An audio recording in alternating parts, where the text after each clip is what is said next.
Hi guys, welcome back to Relatable Girl. My name is Kendra Saunders. If this is your first time on my channel, I am the author of the Alien Popstar series.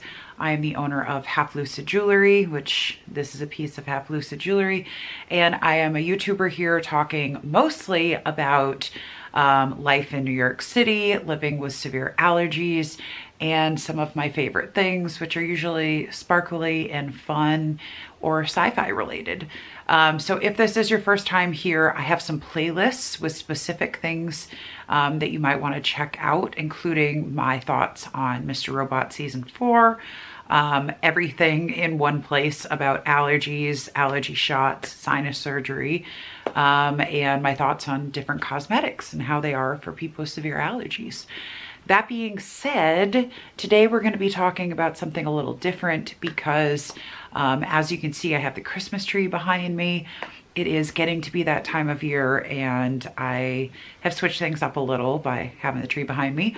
But I want to do something a little bit different right now. And even though my main ongoing series relating to something TV is about Mr. Robot, I thought it would also be fun to talk about something that I have really been enjoying, as has almost everybody else, because it does tie in with the sci-fi theme. And, you know, it's just something I love and want to talk with you about.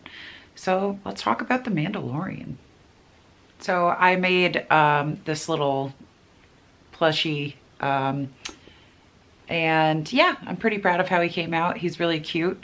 He's got some cute little feet. He's got his little robe. Little neck of it comes up and down. He's got his big ears. I made him because I, like every other person on this planet, love Baby Yoda, as you should. And if you don't, what are you doing with your life? So quick history about me and Star Wars. I got into Star Wars when I was 10 years old. I saw the original movies and I was instantly obsessed with them. I remember watching the first movie with my parents, and I remember saying something about R2-D2 and that he needed to be careful because he was getting into some kind of dangerous situation. And I remember my dad being like, "Oh, that's very smart of you to notice that that little guy is in danger." And that praise, I think, was part of the reason why I was so fascinated by Star Wars in that moment. But I absolutely loved Star Wars. I watched the movies over and over and over and over and over and over and over again on VHS. And I remember when they re-released the Star Wars movies in theaters and they had added some very bad CGI, I begged my parents to go, but understandably they were like, "You have already watched these movies like 3 million times.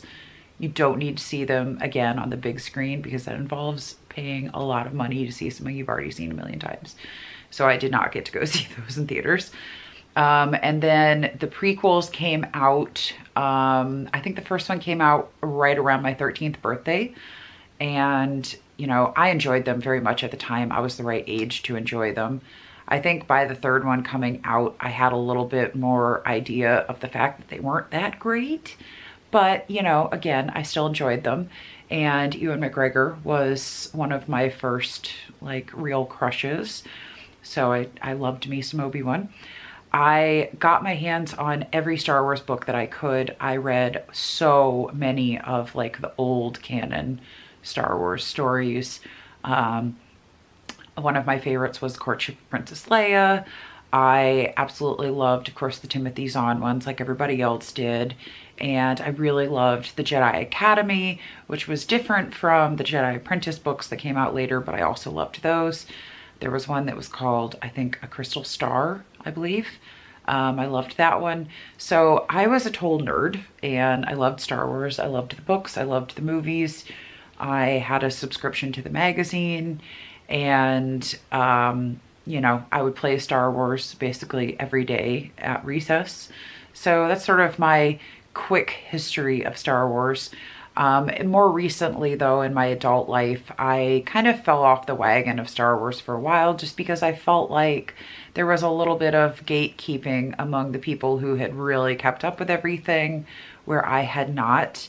And I have a terrible memory, which is probably partly due to the fact that I've had 3 head injuries through my life.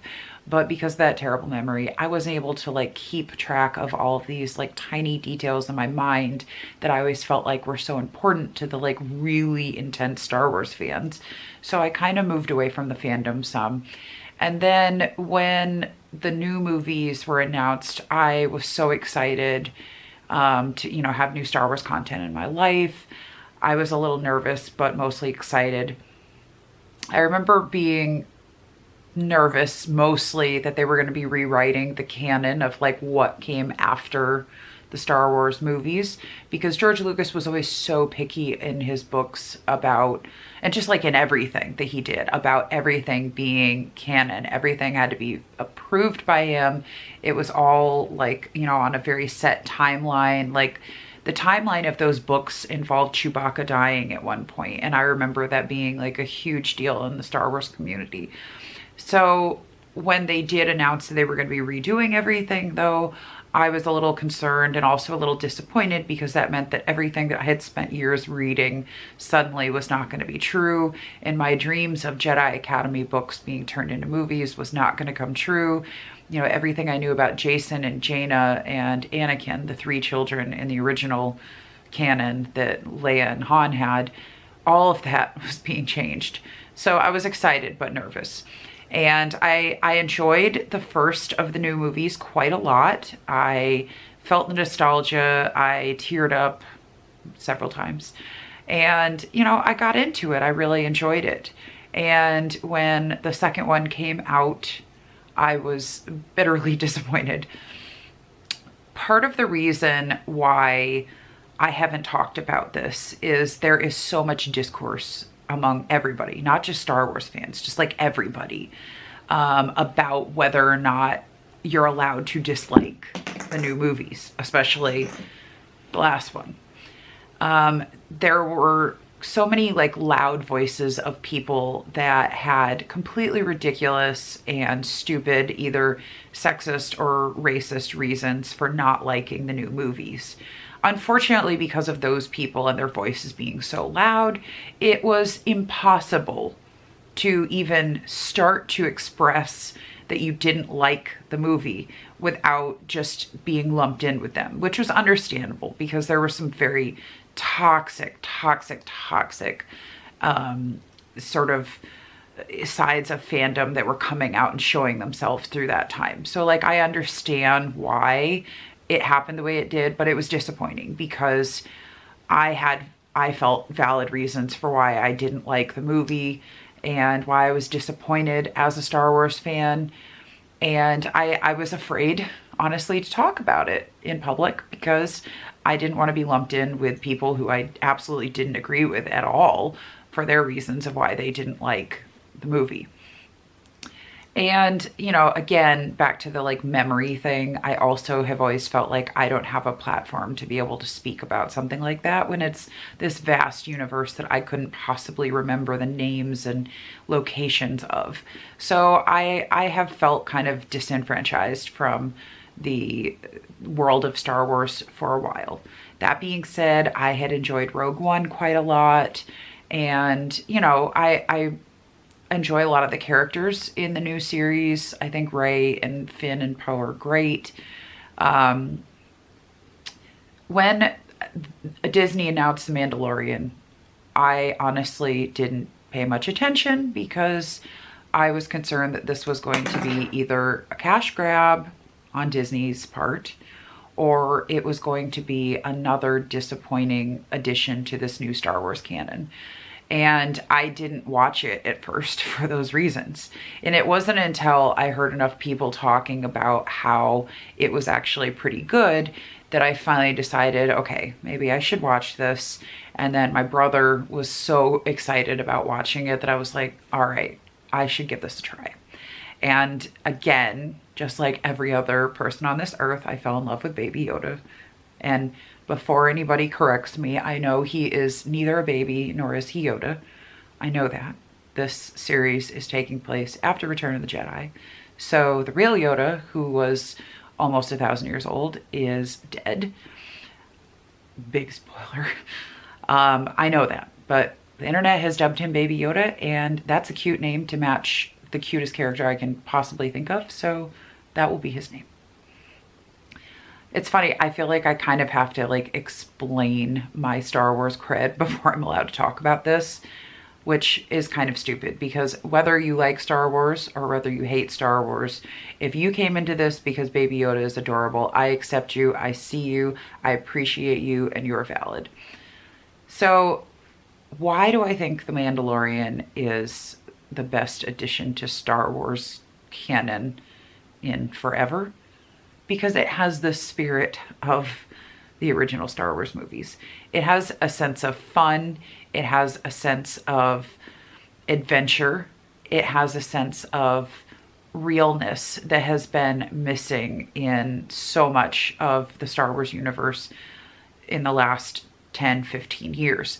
I think Rogue One was the only other one that came close to that for me, because Rogue One was a very sad story. It did not have a happy ending, but it felt more real. It felt like tangible items, real people, and their story on a smaller scale.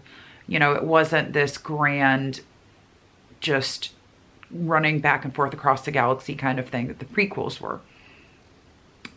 Rogue One and The Mandalorian have a sense of being about a small amount of people in a contained environment, sometimes several contained environments, but one at a time. And it's more of a friendship story. It's more of a story about people than, you know, warfare on a galactic level. I absolutely am thrilled that Pedro Pascal is playing the Mandalorian. I think that's great casting. His acting is so good that I feel like we've been able to pick up a lot about him, even without being able to ever see his face.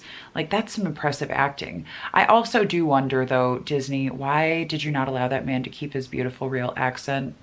I mean, it's cool that he can fake an American accent so well, but why does he need to be American? This is Star Wars. Like, he could have his real accent. I think that the environments and the props in this show have that great original Star Wars magic to them. They feel like things that you can reach out and touch. You know, you have the puppets back again. You have these tiny little creatures moving around. You have eyeballs blinking. You have, you know, just this sense of it being real in the Star Wars sense, and I love that. I also, because one of my biggest issues with the last Star Wars movie was the fact that I feel like the writers and the director and everybody were trying to make a statement. They were trying to say, we're going to do something different with Star Wars. We're going to make a modern Star Wars. We're going to make the Star Wars of 2019 because things are dark and complicated now, and we don't have good guys and bad guys. We have complicated, shaded, weird people that are somewhere in between. I don't know. I didn't like that aspect of it. I want Luke to continue to be the good guy. There's nothing wrong with having real heroes. I think that maybe more now than ever, we need those real heroes. We live in very dark and complicated and disturbing times. I don't want to see my childhood heroes turn out to be weak or cruel or hateful or people that would murder a child because they're afraid of something they might do in the future. I don't need to see my heroes through that dark, depressing lens. I don't need Star Wars to turn into a DC comic. Star Wars has had that innocence of good versus evil, and I think that's part of the reason so many people have been drawn to it all along. And there were so many obvious parallels between the stormtroopers and the Empire being like Nazis. I don't need to see our good guys who are fighting the Nazis also be bad guys. I can see that plenty in real life. In Star Wars, I don't mind if the good guys are just truly good guys. Something I like about Mandalorian is we have a hero, very much like Han Solo was, who starts off being somewhat selfish and out for himself. And through the adventures that he goes on and the people he meets, he starts to change. He starts to have new feelings, and, you know, he's developing this vulnerability again and these actual emotions, and he wants to protect little baby Yoda that he found, who was called the Child in the show. He wants to protect him so much that he's actually putting aside his own safety and his plans for the future and getting himself into quite a bit of trouble to keep this child safe. I think it's a beautiful story. I'm so excited to see what they do next. And I know this has been a very long and rambly video, but I just wanted to kind of come out of the closet and say, I have been a Star Wars fan in the past. I have a long history with Star Wars. I felt very separated from the fandom for a very long time, and The Mandalorian has helped me to feel like I have a place in the Star Wars fandom again. And I love Baby Yoda so much. Thinking about doing more of these videos about The Mandalorian as the series continues and putting those into a playlist like the Mr. Robot ones. Let me know if you'd be interested in me doing that. They may be very rambly like this one was, I don't know. But I really appreciate everybody who stopped by and taken the time to watch this video. And if you've already subscribed, feel free to watch some of the other videos. If you haven't already subscribed, you should do it. I do giveaways on this channel. I'm going to be doing another one when I hit 300 subscribers. I have a lot of really cool videos planned in the future, and I really hope you'll be here to be part of them. And yeah, if you're a Mr. Robot fan, go check out the Mr. Robot Ramble videos. So anyway, thank you so much for watching this video. I really appreciate it. My son, Baby Yoda, and I both really appreciate it. And yeah, I'm excited to continue watching this show and continue making videos for you. So let's combine the two things. Thank you so much for watching, guys. I'll see you in the next video.